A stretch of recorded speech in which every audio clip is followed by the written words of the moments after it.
கோவையில் செயல்பட்டு வரும் ஜீவசாந்தி அறக்கட்டளையினர் ரயில் பயணிகள், விடுதி மாணவர்கள், மருத்துவமனையில் தங்குபவர்கள் என நோன்பு வைப்பவர்களுக்கு அதிகாலை உணவை தேடிச் சென்று வழங்கும் பணியில் ஈடுபட்டு வருகின்றனர்.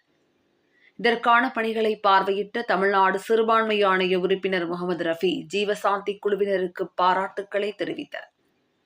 இஸ்லாமியர்களின் புனித மாதமான ரமலான் மாதத்தில் இஸ்லாமியர்கள் நோன்பு வைப்பதை கடமையாக செய்கின்றனர். அதன்படி அதிகாலையில் சகர் உணவு எனும் உணவை உட்கொண்டு நோன்பை கடைபிடிக்கின்றனர். இந்நிலையில் தொழில் நகரமான கோவையில் வடமாநில தொழிலாளர்கள், கல்லூரியில் தங்கி பயிலும் மாணவர்கள் என 1000க்கும் மேற்பட்ட இஸ்லாமியர்கள் நோன்பு வைக்கும் நிலையில் சகர் உணவிற்காக அதிகாலை அவதிப்படும் நிலை உள்ளது. இதுபோன்றவர்களின் தேவையை அறிந்து கடந்த 8 வருடங்களாக சகர் உணவு தேவைப்படுபவர்களுக்கு அவர்களின் இருப்பிடத்திற்கே சென்று உணவு வழங்கும் பணியை ஜீவசாந்தி அறக்கட்டளையினர் தொடர்ந்து 8 ஆண்டுகளாக செய்து வருகின்றனர். அதன்படி இந்த ஆண்டு ரமலான் மாதம் துவங்கிய நிலையில் இதுபோன்று வெளியூர் வாசிகள் மற்றும் பயணிகளுக்கு சகர் உணவு தயாரித்து உணவு வழங்கும் பணிகளை தமிழ்நாடு சிறுபான்மை ஆணைய உறுப்பினர் முகமது ரஃபி துவக்கி வைத்தார். இதற்கான பணிகளை நேரில் பார்வையிட்ட அவர் ஜீவசாந்தி அறக்கட்டளையின் நிறுவனர் சலீம் மற்றும் குழுவினர்களை பாராட்டினார். தொடர்ந்து இதுகுறித்து செய்தியாளர்களிடம் பேசிய அவர், வெளிமாநிலம் மற்றும் வெளியூர்களில் இருந்து கோவையில் இஸ்லாமியர்கள் உள்பட பல்வேறு தரப்பினர் வசித்து வருவதாகவும், இதில் இஸ்லாமியர்களின் புனித மாதமான ரம்ஜான் நோன்பை கருத்தில் கொண்டு அணையா அடுப்பின் வாயிலாக அனைத்து மதத்தினர் இணைந்து சகர் உணவை அவர்களது இருப்பிடத்திற்கே சென்று வழங்குவது உள்ளபடியே பாராட்டுக்குரியது என புகழாரம் சூட்டினர்.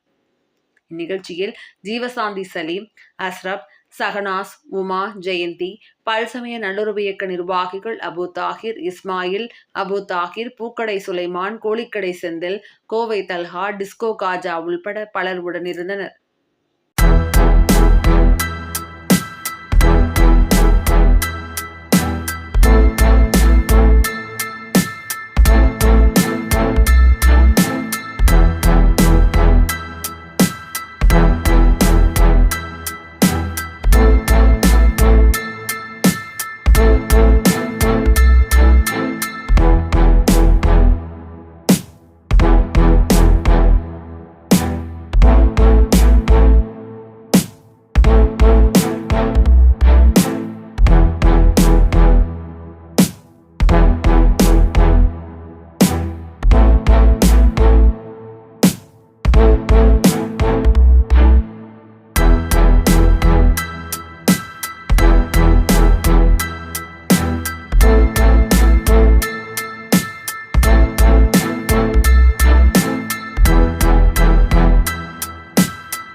இங்கே இன்று வந்து ஜீவசாந்தி அறக்கட்டளை தொடர்ந்து 8 ஆண்டு காலமாக தொடர்ந்து வந்து கோயம்புத்தூர் பார்த்திங்கன்னா எப்போவுமே வந்து தொழில் வளர்ச்சியான பகுதி, மெடிக்கல் சரி, காலேஜும் சரி, அந்த ஒரு சிறந்த பகுதி. அது வந்து அமைதியான ஊர். அதனால் வந்து வட மாநிலங்களை சேர்ந்தவங்க அருகில் இருக்கும் கேரளா மாநிலத்தை சேர்ந்த இளைஞர்கள்லாம் வந்து இங்கே வந்து தங்கி படிச்சுட்டு இருக்காங்க. இன்றைக்கி வந்து ரம்ஜான் மாதம் வந்து 30 நாள் வந்து நாங்கள்லாம் வந்து இஸ்லாமியர்கள் வந்து 30 நாட்கள் வந்து நோன்பு இருப்போம். காலையில் வந்து ஒரு 4-4:30 மணிக்குள்ளே நாங்கள்லாம் வந்து சாப்பிட்ருவோம். அந்த சாப்பாடு வந்து வட மாநில மக்களுக்கும் டாக்டர் இருப்பாங்க, இன்ஜினியர் இருப்பாங்க, அவங்களுக்கெல்லாம் கொஞ்சம் சிரமம் ஏற்படும். காலையில் ஒரு 4 மணிக்கு சாப்பாடு கிடைக்கிறது. அதற்காக என்ன பண்ணுறாங்கன்னா, தொடர்ந்து 8 ஆண்டு காலமாக ஜீவசாந்தி அறக்கட்டளை தொடர்ந்து அவங்களுடைய ஒரு குழு நான் வந்து இன்றைக்கி பார்த்தேன். கிட்டத்தட்ட ஒரு 100 பேர் அந்த குழுவில் இணைந்து இந்து, முஸ்லீம்கள், கிறிஸ்துவர்கள் இணைந்து அனைவரும் ஒன்றிணைந்து தொடர்ந்து தினந்தோறும் 5000 பேர்த்துக்கு வந்து உணவு அளிக்கிறாங்க. காலையில் அந்த சகர் சாப்பாடு 4 மணிக்குள்ளே அவங்களுக்கு கொண்டு போய் அந்தந்த ஹாஸ்டலில் டாக்டர் இருந்தால் அந்த ஹாஸ்பிட்டல், அதே மாதிரி ஹாஸ்டலில் இருக்கிற இஸ்லாமிய சகோதரர்கள் கொண்டு போய் தொடர்ந்து இந்த பணியை சிறப்பாக செய்து வருகிறார்கள். அதற்காக நான் பார்வையிட்டு அவங்களுடைய அந்த பணியை பார்த்து நான் பூரிப்படைந்தேன். இனியும் வந்து அவங்களுக்கு வந்து அரசாங்கமும் அவங்களுக்கு ஒரு அங்கீகாரம் கொடுக்கணுங்கிறது இந்த நேரத்தில் அவங்களுக்கு கோரிக்கை வைக்கிறேன். தொடர்ந்து நிறைய பேர் சொல்கிறாங்க, நாங்களும் வந்து தர்றோம், 500 பேர்த்துக்கு தர்றோம், 1000 பேர்த்துக்கு தர்றோம் அப்படிங்கிறது. இவங்களோட பணி என்பது வந்து மகத்தான பணி. அது இந்த கொங்கு மண்டலத்திலே சிறந்த பணி. அவங்களே வந்து ஒரு 2 மாதமாக அந்த வேலையை செஞ்சு தொடர்ந்து ஒரு 5000 பேர்த்துக்கு உணவளிப்பது, அது 30 நாட்களுக்கு அப்படிங்கிறது யாருனாலையும் செய்ய முடியாது. அந்த ஜீவசாந்தி அறக்கட்டளை செஞ்சுருக்காங்க. அதற்காக அவங்களை வந்து இந்த நேரத்தில் பாராட்டுகளை தெரிவிக்கிறேன். நன்றியும் பாராட்டையும் தெரிவிக்கிறேன். அவங்களுக்கு ஊக்கமும் அரசாங்கமும் கொடுக்கணும் என்னுடைய வேண்டுகோளாக வைத்து இந்த நிகழ்ச்சிக்கு எனக்கு அழைத்த ஜீவசாந்தி குழு அனைவருக்கும் நன்றி கூறி விடைபெறுகிறேன். நன்றி, வணக்கம். புகழனைத்தும் இறைவனுக்கே. நான் ஷெஹனாஸ் பர்வீன், ஜீவசாந்தியோட ஒருங்கிணைப்பாளர். நாங்கள் ஜீவசாந்தி அறக்கட்டளையில் கடந்த 8 வருடங்களாக சமத்துவ சஹார் உணவு வழங்கிட்டுருக்கோம்.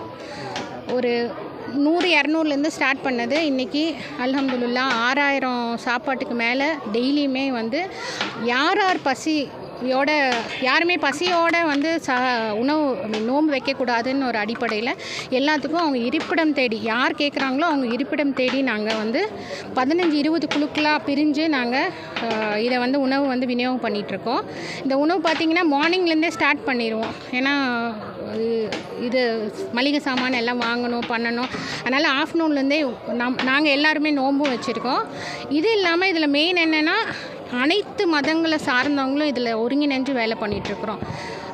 உணவு தயாரிப்பதிலும் சரி, பேக்கிங்லேயும் சரி, விநியோகத்துலேயும் சரி, எல்லாமே அனைத்து மதங்கள்லேருந்தும் எல்லாமே இணைந்து ஒரு முன்னுதாரணமாக இந்த வேலையை நாங்கள் தொடர்ந்து பண்ணிகிட்ருக்குறோம். இப்போ பார்த்திங்கன்னா, இப்போ 6 மணிலேருந்தே சமைக்க ஆரம்பிச்சிருவாங்க.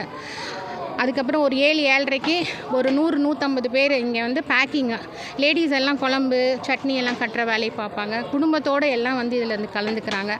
அதுக்கப்புறமா வந்து ஒரு 8-10 மணி அளவில் எல்லாம் பேக் பண்ணி ஒரு 15 குழு, எல்லா குழு கூடயும் ஒவ்வொரு லேடிஸ் போவாங்க. ஏன்னா லேடிஸ் ஹாஸ்டல் நைட்டு போவோம். அதனால் 12-1 மணிக்கு பசங்க போய் அதுனா எதுவும் ப்ராப்ளம் வரக்கூடாதுன்னு எல்லா குழு கூடயும் ஒவ்வொரு லேடிஸு அவங்க இருப்பிடம் தேடி அவங்களுக்கு போய் அங்கே கால் பண்ணி 12-1 மணி இவங்க எல்லாமே சேர்ந்து திரும்பி வரும்போது நாங்களே ஒரு 3 மணி 4 மணி ஆயிரும். சஹர் வச்சுட்டு நாங்கள் தூங்குகிற டைம், காலையில் சஹர் டைம் தான் நாங்கள் எல்லாம் திரும்பி வந்து இது வந்து 150-200 பேர் எல்லாமே வந்து களப்பணியாளர்கள். யாருமே வந்து பெய்டு ஒர்க்கர்ஸ் இல்லை. சாப்பாடு வைக்கிறவங்க மட்டும்தான் சேலரிக்கு ஒர்க் பண்ணுறாங்க. மற்றது எல்லாமே வந்து அவங்க வாலண்டியர் பண்ணி பண்ணுறவங்க தான். இந்த மாதிரி இணைஞ்சு சிறப்பாக பண்ணிகிட்ருக்கோம். இதுக்கு எல்லாருமே ஆதரவு கொடுக்கணும். பொருளாதாரமாகவோ எங்களுக்கு கண்டிப்பாக சப்போர்ட் பண்ணிங்கன்னா இன்னி ஜாஸ்தி இந்த பணிகளை நிறையா இடத்துக்கு எடுத்துகிட்டு போகலாங்கிறது எங்களோட கருத்து.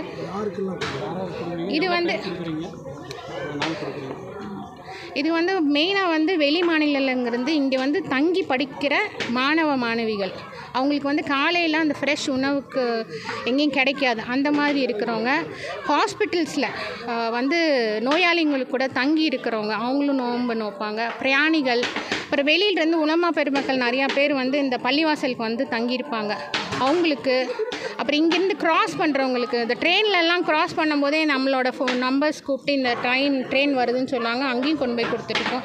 இந்த மாதிரி வெளிமாநில தொழிலாளர்கள் நிறையா பேர் எல்லாத்துக்குமே இப்படி கொடுத்துட்ருக்கோம். தினமும் வந்து ஒரு 6000க்கு மேலே நாங்கள் ஆன் அன் ஆவரேஜ் கொடுத்துட்ருக்கோம். இது வரைக்கும் நம்ம கொடுத்துட்ருக்கோம்.